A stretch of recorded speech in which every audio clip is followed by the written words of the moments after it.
بسم اللہ الرحمن الرحیم۔ تفسیر ہدایت القرآن جلد 1 سورۃ آل عمران، ریکارڈنگ نمبر 12، صفحہ نمبر 437۔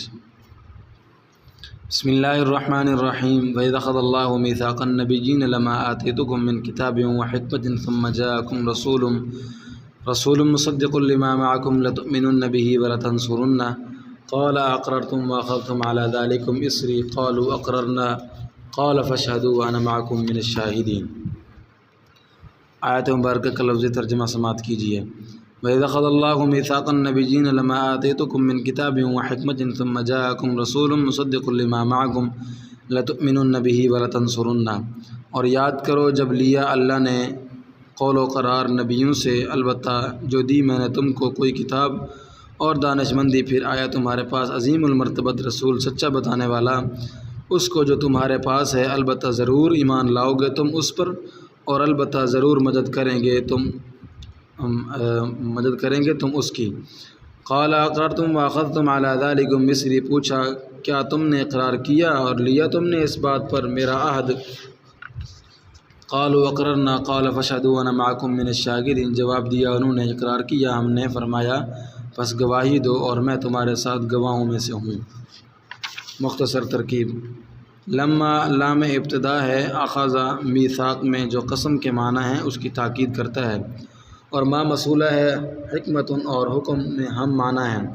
اس کے معنی ہیں دانش مندی کی باتیں، یعنی انبیاء کی حدیثیں۔ انبیاء کرام فہم و فراست کے اعلیٰ مقام پر فائز ہوتے ہیں۔ رسول کی تنوین تعظیم کے لیے ہے، مراد خاتم النبیین صلی اللہ علیہ وسلم ہے۔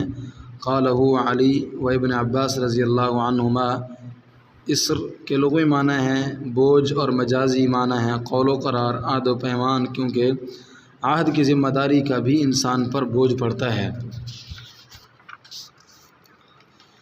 اشہد فعل امر صیغہ واحد مذکر حاضر، شہد سین علی کذا شہادت، گواہی دینا، کسی بات کی یقینی خبر دینا، اور گواہی دو یعنی اپنی امتوں کو ہدایت دو۔ شہادت کے مفہوم میں دیکھنے کے معنی ہیں، جیسے فمن شہد منکم الشہر فلیصم، جو ماہ رمضان کے چاند کو دیکھے وہ اس کے روزے رکھے۔ اور اللہ کا گواہ ہونا یہ ہے کہ وہ دیکھ رہے ہیں کہ انبیاء نے امت کو ہدایت دی یا نہیں۔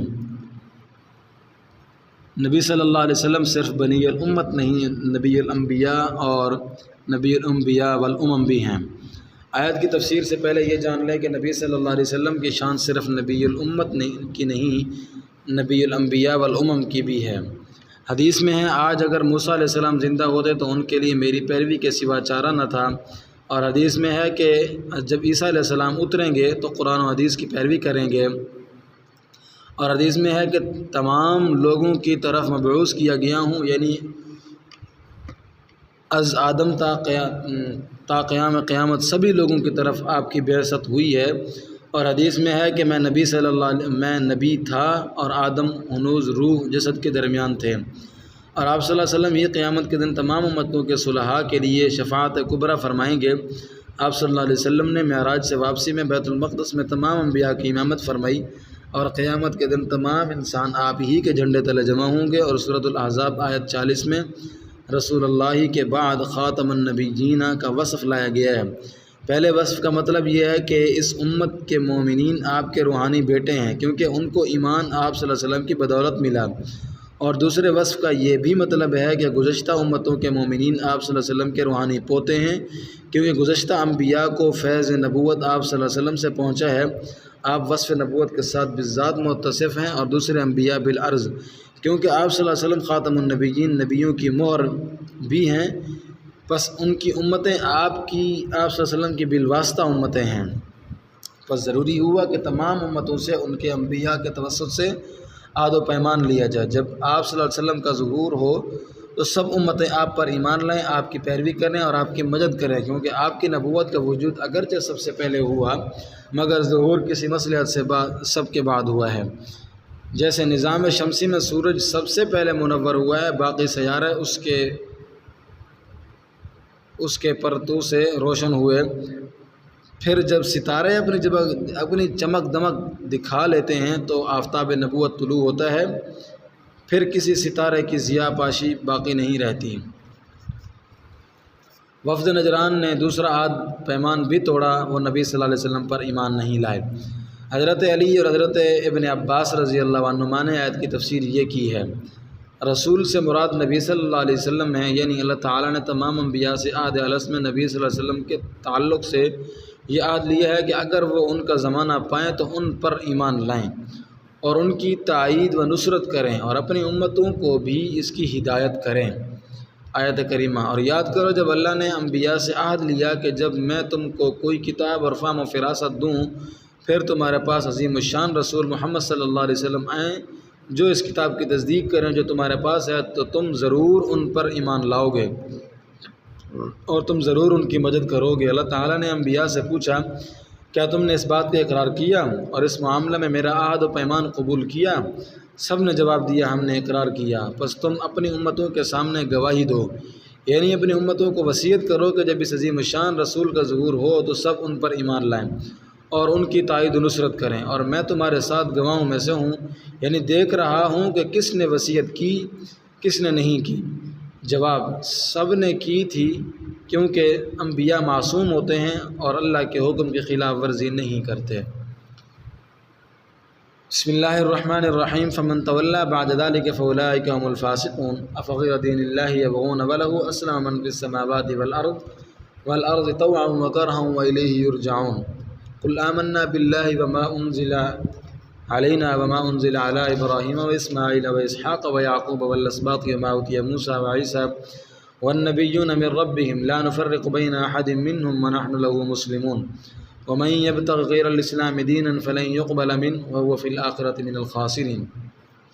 آیات مبارکہ کا لفظی ترجمہ سماعت کیجیے۔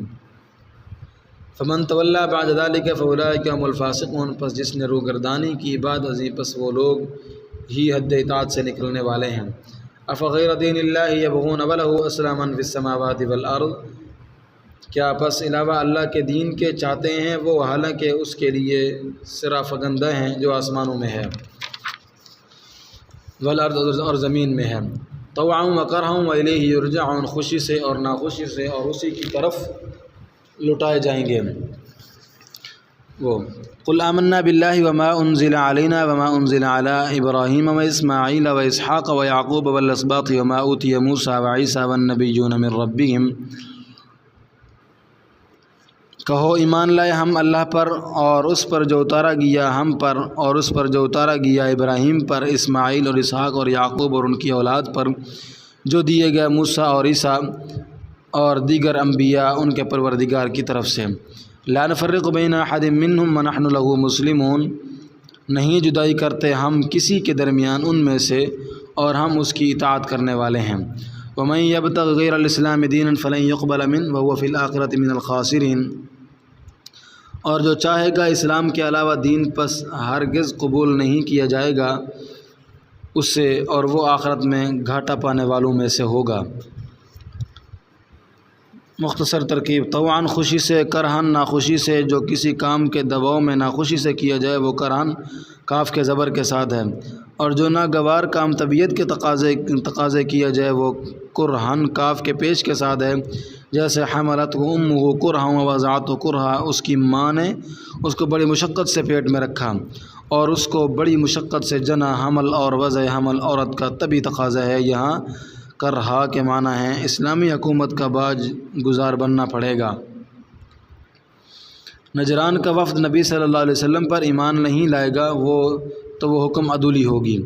جب زمانہ الص میں اللہ تعالیٰ نے تمام امتوں سے ان کے انبیاء کے توسط سے عہد لیا ہے کہ جب خاتم النبیین صلی اللہ علیہ وسلم کا زمانہ آئے تو سب ان پر ایمان لائیں اور ان کی مدد کریں، اللہ کا یہ حکم عمل کے لیے ہے۔ بس اگر نجران والے عیسائی ایمان نہیں لائیں گے تو یہ عہد شکنی اور حکم عدولی ہوگی اور وہ حد اطاعت سے باہر ہوں گے، اور ایسے بندوں کا انجام معلوم ہے۔ فمن تولی بعد ذلک فاولئک هم الفاسقون، پھر جو اس عہد و پیمان کے بعد روگردانی کرے وہی لوگ نافرمان ہیں۔ خوشی سے ایمان لاؤ ورنہ اسلامی حکومت کا باج گزار بننا پڑے گا۔ اللہ کا دین وہ ہے جو آخری پیغمبر صلی اللہ علیہ وسلم پیش کر رہے ہیں، یہی دین از آدم تا ایندم نازل ہوتا رہا۔ اس کے علاوہ دیگر ادیان باطل اور بگڑے ہوئے نجران والے اسلام قبول نہیں کر رہے وہ دوسرے دین عیسائیت پر رہنا چاہتے ہیں۔ بس سنو، پوری کائنات اللہ کے احکام کی منقاد ہے، قوانین فطرت کے سامنے سرافگندہ ہے۔ کوئی خوشی سے کوئی ناخوشی سے، نجران والے بھی خوشی سے ایمان لائیں تو بہتر ہے، ورنہ ناگواری کے ساتھ ان کو اسلامی حکومت کی رعیت بننا پڑے گا، جزیہ ادا کرنا ہوگا، اس کے سوا چارہ نہیں ہوگا۔ پھر وہ جائیں گے کہاں؟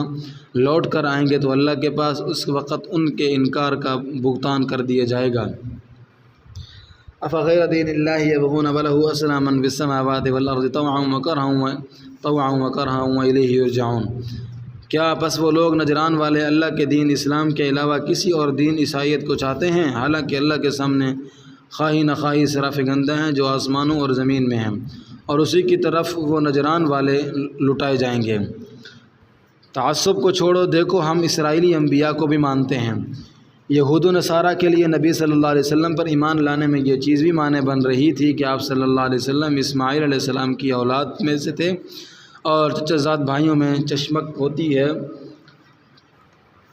اب قرآن کریم مسلمانوں کو حکم دیتا ہے کہ نجران والوں سے کہو تعصب کا چشمہ اتارو، ہمیں دیکھو، ہم تمام اسرائیلی انبیاء کو بھی مانتے ہیں، پھر تم اسماعیلی پیغمبر کو کیوں نہیں مانتے؟